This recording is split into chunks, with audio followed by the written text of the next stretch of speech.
Okay, welcome to the Ryan Stotland Experiment podcast, a podcast about psychology, mental health, and the daily struggles in our head. My guest today is Mehmet Tinay. Mehmet was a professional basketball player in Turkey for 17 years.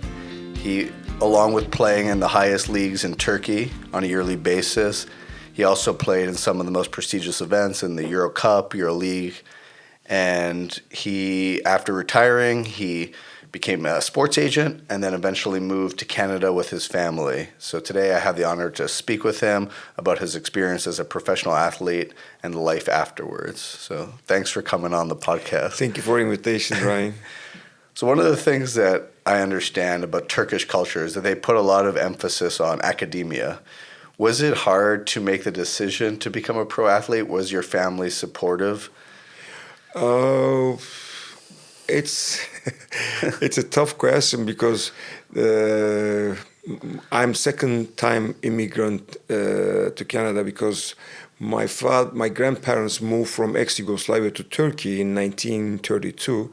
So and my father born in Turkey in Istanbul, and he just tried to survive himself and his family.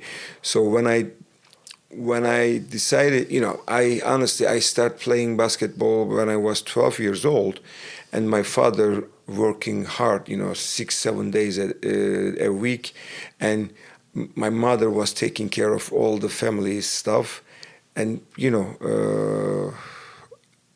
they didn't, normally my father didn't ask me, do you want to play or not, but I was just playing. And then all of a sudden I became a good player, and then somebody offered me the money, and then I just start making money.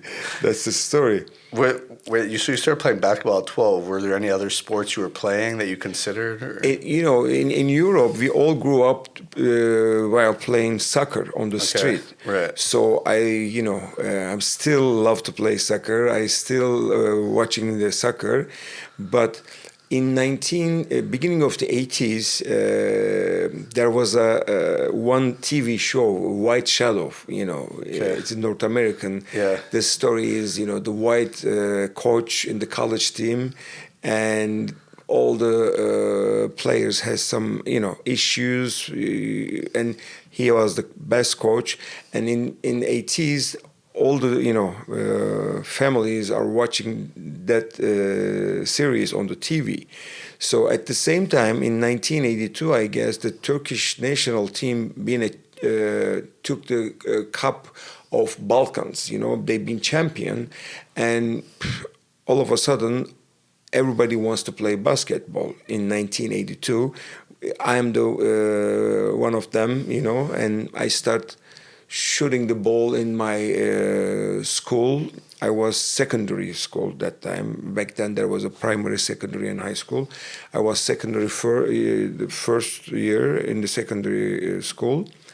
And this is a little bit magic for me because I was shooting the ball at the open court, and my coach was drinking his coffee early in the morning, but the school, his apartment was second floor. If it's living third floor or first floor, he can't see the the basketball court. So he saw me, and probably he was looking some young kids.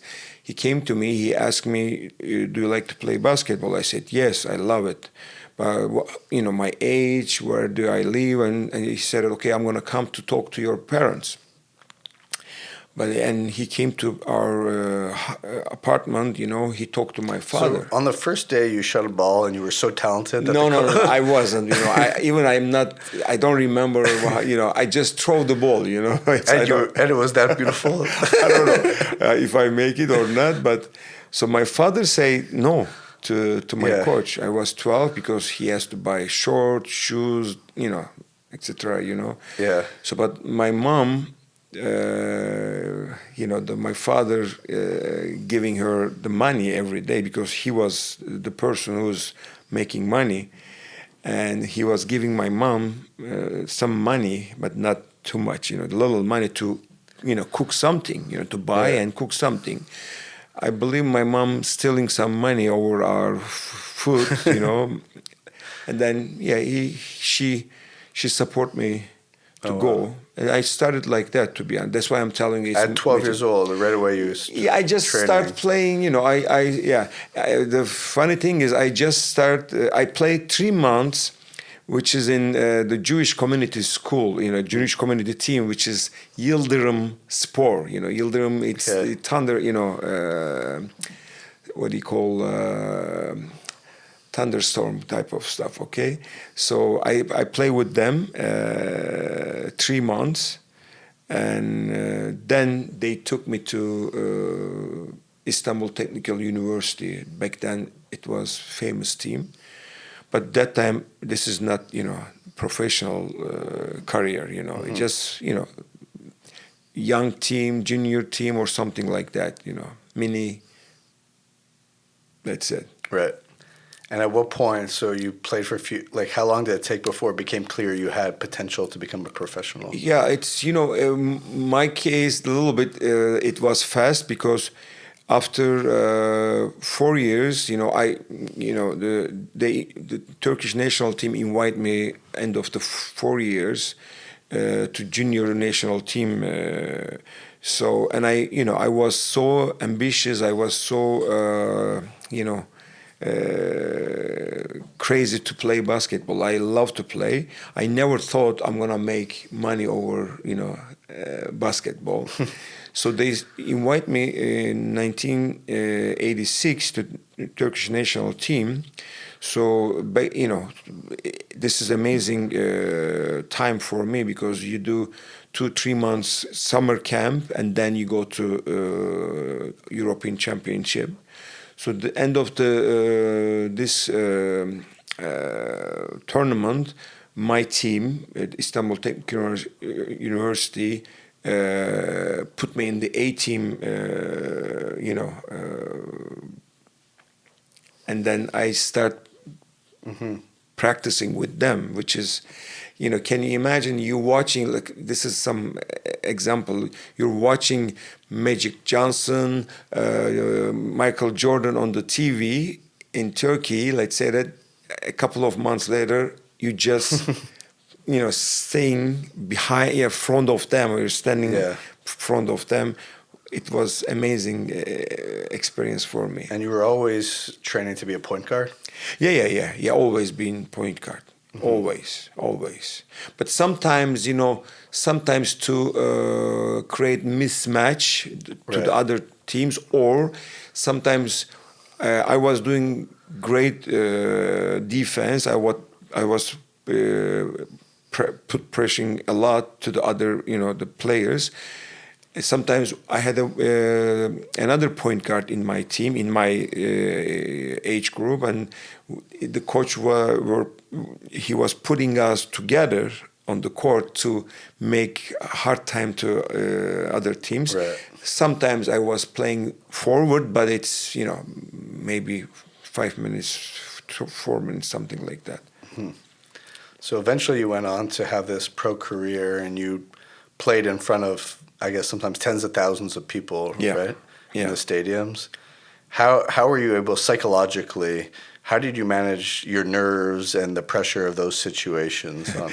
It's, when you were, playing, young, junior or something like that, I was so excited. I was a little bit nervous till the game, But when you start playing, as a professional, again, when I was 16, they put me in the A team, but they didn't offer me the money. Back then, the coach or the team manager just give you some money to, the bus ticket or something like that. You understand what I mean?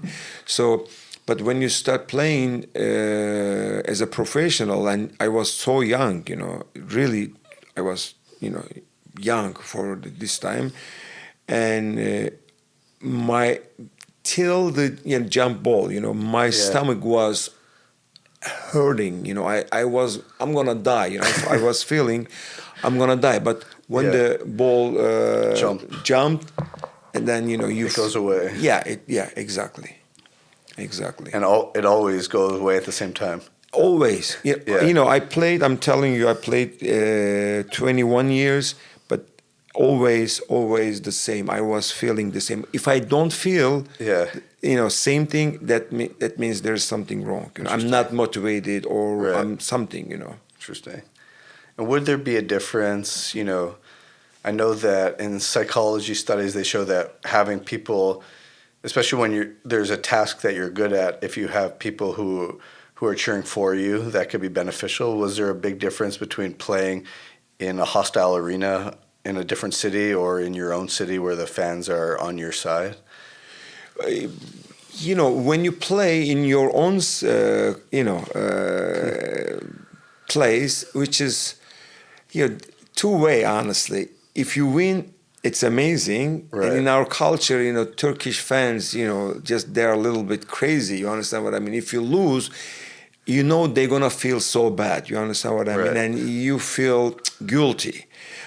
You know, but I play, you know, I like to play against the crazy fans. You understand what I mean? That's make me more motivated. You know, I play in Greece, I play in Israel, Tel Aviv. You know, in Tel Aviv, the fans just, you know, this is the, you know, line, and then just a meter behind, they are not alone, but you know, this is the reality over there. So I play in Tel Aviv 2 times in Israel. There is a big pressure on the other team, which is advantage for the you know, other team. So playing at home has an advantage that they want you to win, but it also has a disadvantage that they might put too much pressure on you. Exactly, because you know, when you go out, many people waiting outside.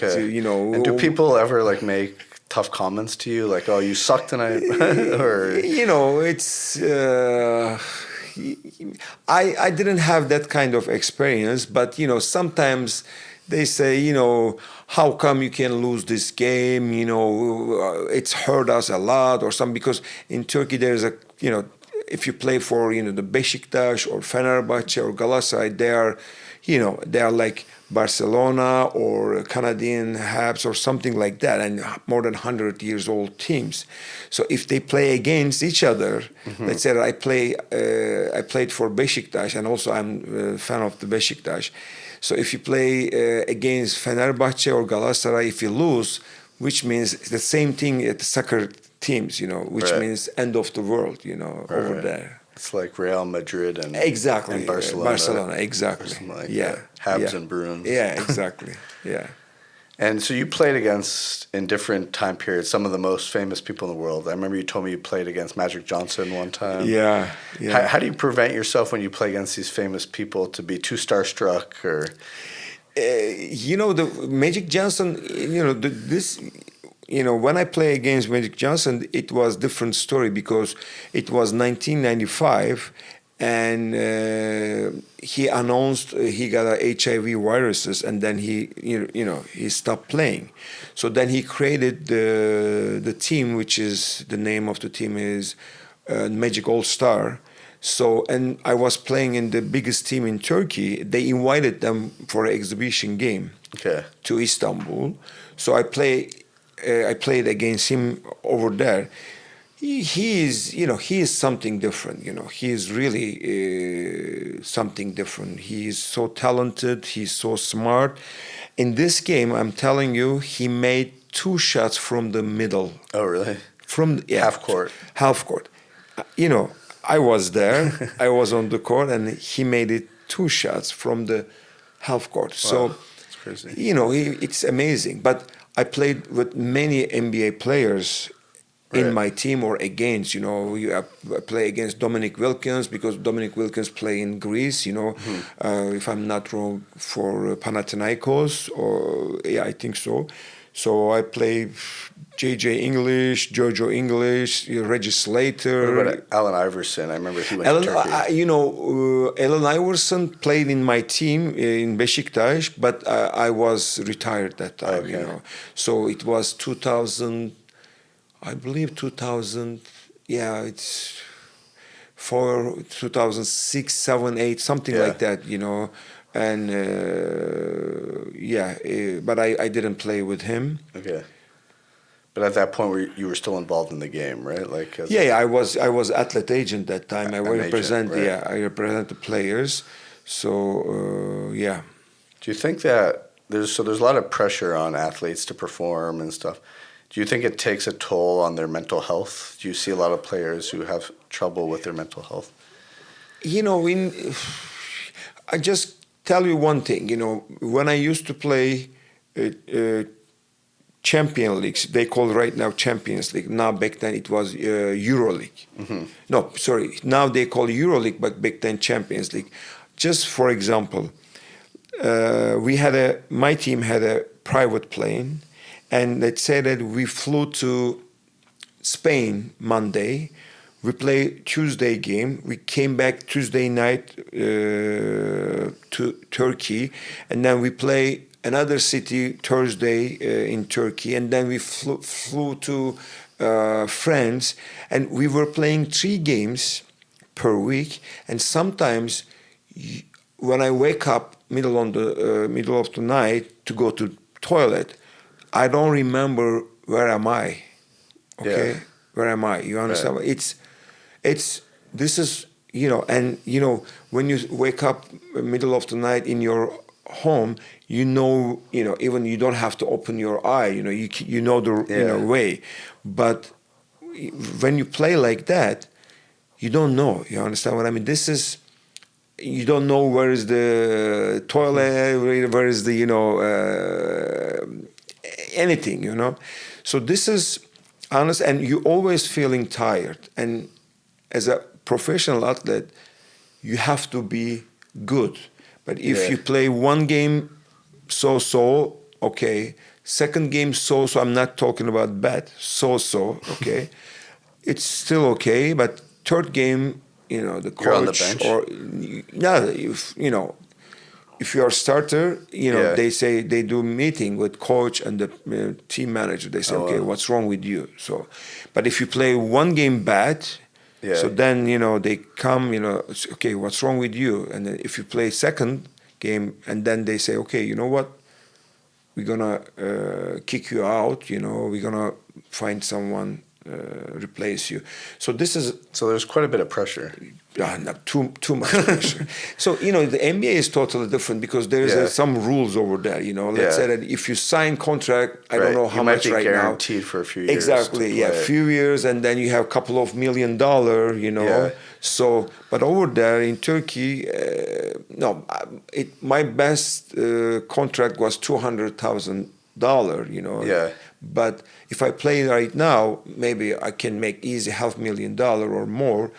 But back then, you have to take care of your family at the same time. If you have a kid, this is big stress. So you had a young family, right? Yeah, I got married when I was 25. Right. And then my daughter, the first one, born in 1997. So, yeah. And back then, many teams has an economic crisis or bad people, they don't pay your money, something like that. So, and the federation can't stand behind you, Now it's much better, but there's still some case, going on over there. Did you ever feel this anxiety like, if I have 2 bad games, how am I going to feed my family or something? Mostly the way you think, how much money I'm gonna make next year. If you play, your season it's so means you're gonna make so money, or you're gonna sign the contract, late or as a last person, something like that. So another problem, when you get injured, which is I got 2 two big injury back to back. So this is a different story, and then you have to recover. You have to, you have to do a lot of stuff to, show yourself to the people. Nowadays, like with some athletes, like Michael Phelps, Naomi Osaka was one, Simone Biles, like some of these Olympians, they've talked a lot about mental health. Michael Phelps talked about being depressed, and Osaka, Biles, they also talked about their mental health issues. In your day, when you were a professional athlete, is that something people ever talked about, or is that sort of just you're expected to sort of just deal with the mental pressures on your own and to kind of show up to work and just put it away? We had a 1 year, which is the biggest team I played in Turkey. 1 year we had a psychologist, but the problem is, it's funny, the psychologist was talking to us with our coach's mouth. You understand what I mean? And you can understand right away, Yeah. The psychologists try to, impose you to think in that way or this. No, you understand what and we tried a couple of times to talk to psychologists, but then we understood, he is talking with the team's mouth. You understand what I mean? Yeah. So, but I went many years later. I met with a psychologist many years later, and then I wish I could, realize before. You found it helpful? Yes, of course. Yeah. It was helpful. I felt so good, but back then there's nothing like that. Yeah. But I know in Germany the soccer team had psychologists, Okay. But in 80s, 70s, or even beginning of the 90s, there was. And the psychologists, you talk about anything, whether it's your family, the team. Our psychologist was talking just about the team. You understand? Okay. Not. It wasn't everything. No, not your, Okay. What do you have? Yeah. What's your problem Right. with the team, or what's missing in this team type of stuff? That's you what they understand what I mean? were hired for. Yes. Okay. Yes. Interesting. Yeah. So then eventually you retired from basketball and you immigrated to Canada. Yeah. How was that experience for you to be an immigrant in a foreign place like this? It's.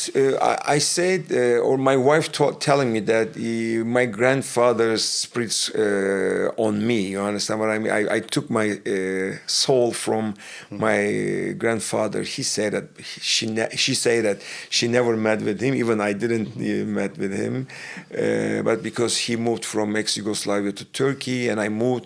I had a great life in Turkey. I'm a known person. Everybody knows me. I have a nice life, a lot of friends, connection. But I moved to Canada for my daughter's future because of our government, stupidity. Anyways, but in the beginning, I couldn't speak French in the beginning, but honestly, I have no common friends here. I have nobody here. Mm-hmm. But the basketball helped me a lot. I just a couple of months later, I just started being coach for West Island Lakers Association, and then people word of mouth speaking, oh, he's a professional national team player, something like that, and then I had a good connection, in a 6-7 months. So. But my daughter, my wife, they went to French private school in Turkey. It wasn't tough for them to speak, French here, and so it's not easy. It's tough, but again, I'm telling you, the basketball helped me a lot, psychologically, and always when you play. You have to win. In any situation, you're thinking to win. You understand what I mean? Yeah. So let's say that you're the other team lead by 20, 25. Still, the coach say that we're gonna do this, we're gonna do that to win this game. I never thought to lose, But yeah, we lose. But here, I'm telling you, basketball helped me a lot to win and to think positive. You understand what I mean? It's psychologically, I felt sometimes so alone, but again, the basketball, make my character Strong. strong. Yeah. So when I met you in Montreal, you were my Uber driver. Yeah. One thing I was always wondering was like you went from being like a star athlete and kind of famous known person in Turkey to having to work regular jobs that have no special recognition in Canada. Is it hard to experience that kind of drop off? Yeah, it's a great question, and also I'm physical education teacher. So when I moved to Canada, I tried to be a physical education teacher here, but I realized I have to study 2 more years, and then even I study 2 more years, I have to wait at least 6, 7, 8 years to be a permanent teacher. So, and I was 40 years old, and I said, you know what, it's too much time to lose. That's why I didn't do. And I contact with the Quebec Federation, Basketball Federation, and they told me, I have a funny story. They told me that, oh, you have to get the level 3 license to be a coach here. I said, okay. I went to first level.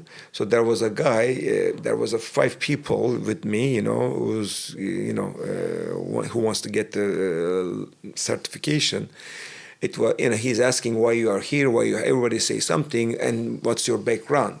When I told him my background, and the guy told, I'm so sorry, I can't teach you anything. So then I realized that, I can't be, Mali or Mehmet Ali Tinay here. You understand what I mean? So then I tried to find a way to, to survive here, not just money-wise. You understand what I mean? Just, to involve the community, to be a name here. You understand what I mean? So to get some title, but at the another hand, if they know I did a lot of job here. Even jardinage, Pizza delivery man. Yeah, delivery.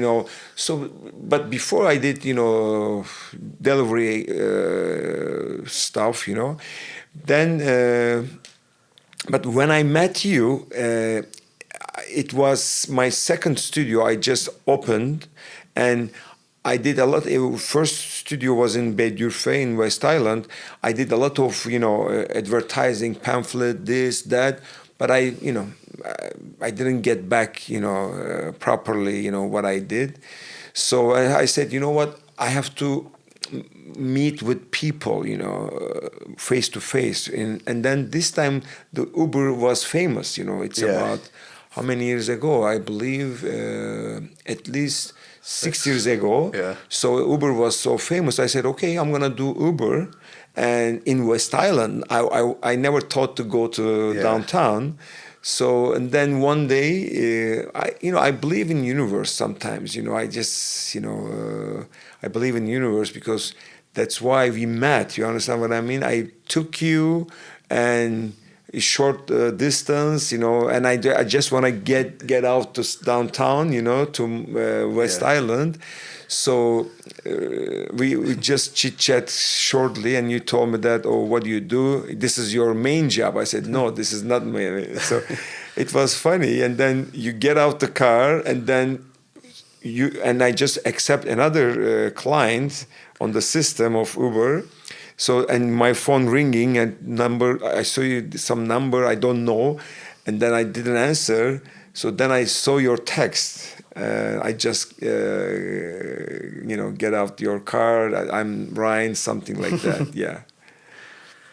So what are your goals now for the next years of your life? Like, you've had these studios. You want to keep going with building your studio? Do you have any other goals? My goals is, I've always been a happy person, and, I like to train with the people, especially old people or who got injury and who wants to do some rehabilitation, or who wants to improve himself. You understand what I mean? I always telling my clients, I'm teaching everything, this, right angle, right position, right weight, this, that. If you don't need me, do yourself. But, the most people needs motivation. That's why I'm making money. It's even I need someone to train myself, because this is reality. But, I'm planning to do at least 10 more years, as a personal trainer. As a personal trainer. But, in meantime, there is somebody offer me something different. Why not, Conceivably, you're going to do this job for another 10 years. So say somebody is watching this podcast and they're from Montreal and they need a physical trainer. How do they reach you? But, they can reach you first. No, it's,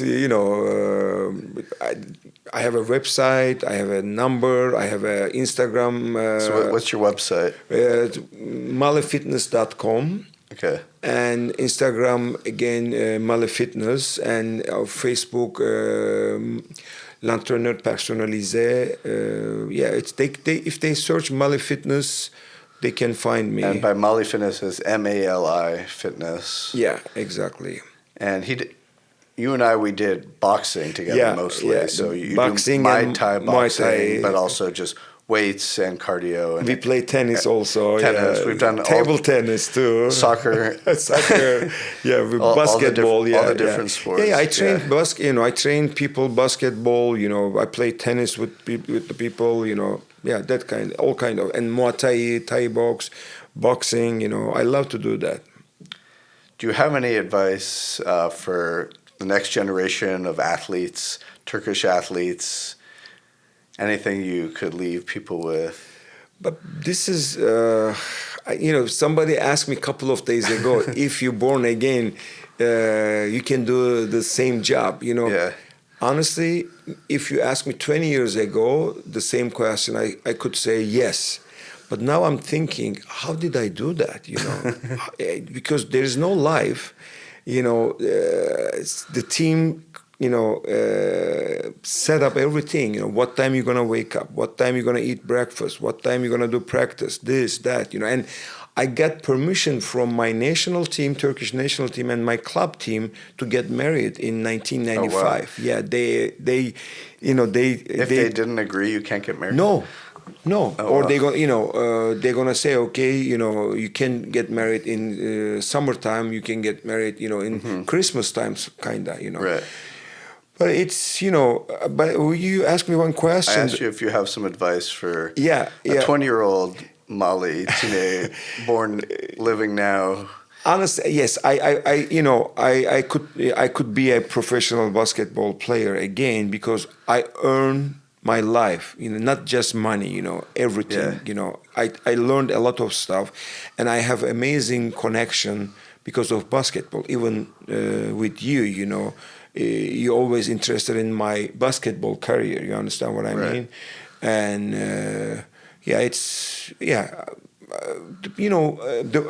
just one thing, individual sports more difficult than Like tennis. I mean, no, it's basketball or soccer or I'm something. saying like tennis is more difficult. Tennis, I'm psychologically more difficult. Right. Psychologically, to prepare yourself for the game, to improve yourself, it's really tough, I respect them a lot, and I believe their psychology, they're, worse than our psychology, because in basketball you have the support of your teammates. Yes, at least in the room you stay with another friend, teammate, or or you can probably have at least 2-3 good friends from the team, and you share something. You understand what I mean? Right. And you support each other. But individual sports, tough, But I just, what can I suggest? To decide right sports for them, Okay, I see. This is the most important. So if you're individual kind of person, quiet, maybe you're better with tennis. But if you're a group person, But this is I told you I'm a physical education teacher, but it shows in next 10 to 12 years, your age, let's say that 6, 7, 8, you play whatever you want to play. But after 9, 10, back then 9, 10 was too early, but now not, it's 10, 11 late, yeah.